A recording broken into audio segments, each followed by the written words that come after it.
পক্ষ থেকে সুস্বাগতম। এই মুহূর্তে আমরা আছি সিলেটের পুলিশের নির্যাতনে নিহত রায়হানের বাসার সামনেকে।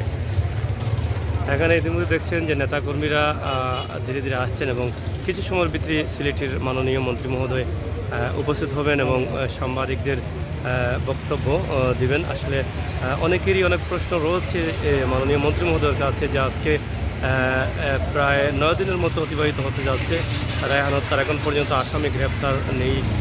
এখানে সিলেট উত্তাল, সিলেটের আবহাওয়া জনসাধারণ সবাই কিন্তু রাস্তায় মাঠে কাজ করছেন, মিছিল, মিটিং, মানববন্ধন, প্রতিবাদ সভা এভাবে পরিচালনা করে যাচ্ছেন। আমরা আছি আপনাদের সাথে, আপনারা আমাদের সাথে থাকুন, ভিডিওটি শেয়ার করুন, অপেক্ষায় থাকুন সিলেটের মাননীয় মন্ত্রী মহোদয়ের বক্তব্য শোনার জন্য। এখানে চেষ্টা করছি আপনারা আমাদের সাথে থাকুন এবং ভিডিওগুলো উপভোগ করুন।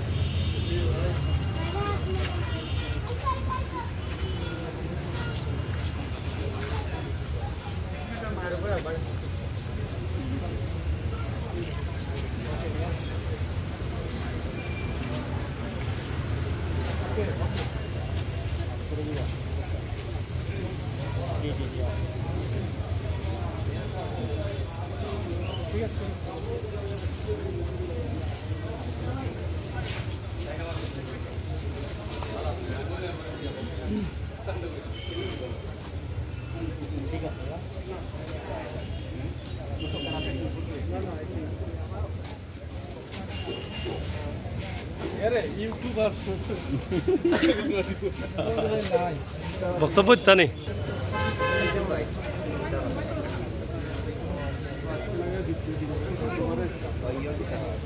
ধন্যবাদ সাথীরা। আমি এই মুহূর্তে আছি রায়হানের আখড়াদিয়াস্ত বাসভবনে। এই এখন থেকে কয়েক মিনিটের মধ্যে আমি দেখতে পাচ্ছি পুলিশের কর্মকর্তারা বা অন্যান্য রাজনৈতিক নেতৃত্ব তাকে গ্রহণ করার জন্য রাস্তায় দাঁড়িয়ে আছেন। আমি আছি রায়হানের বাড়িতে, এখানে তিনি আসবেন।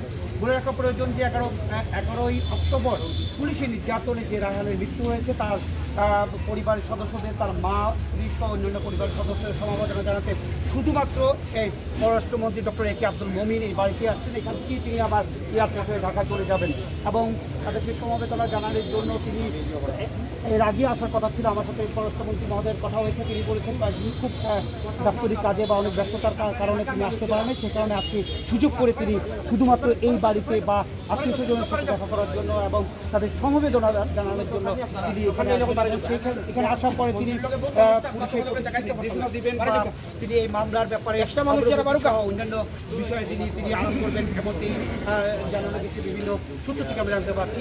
এর মধ্যেই যে রায়হানের হত্যাকাণ্ডের পর যে 4 জনকে সাময়িক বরখাস্ত করা হয়েছিল, 3 জনকে প্রত্যাহার করা হয়েছিল, তাদের মধ্যে 2 জন সাময়িক প্রত্যাহারকৃত 2 জন কিছু সময়ের মধ্যেই আদালতে স্বীকারোক্তিমূলক জবানবন্দি দেবেন এবং সেদিনকার প্রেক্ষাপট অর্থাৎ 10 তারিখ দিবাগত রাত থেকে 11 তারিখ সকাল পর্যন্ত যে ঘটনা ঘটেছিল সেই বন্দরবাজার পুলিশ ফাঁড়িতে সেই প্রেক্ষাপট বর্ণনা করে স্বীকারোক্তিমূলক জবানবন্দি দেবেন চিফ মেট্রোপলিটন ম্যাজিস্ট্রেট আদালতের অতিরিক্ত চিফ মেট্রোপলিটন ম্যাজিস্ট্রেট জিয়াউর রহমানের আদালতে, এমনকি আমরা জেনেছি আদালত সূত্র থেকে। মোটামুটি এ ছিল রায়হান হত্যা মামলার অগ্রগতি সর্বশেষ।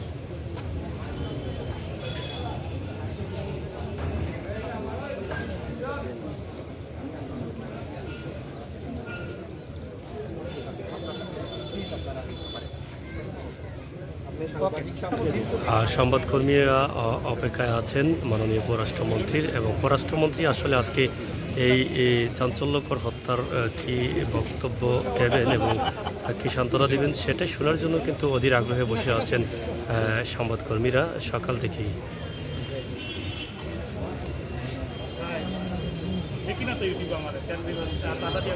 আপনার ছবি প্রোফাইল পিকচার হয় ভাই, আপনি দেখতেন না কেন? প্রোফাইল পিকচার হয় আপনার ছবি।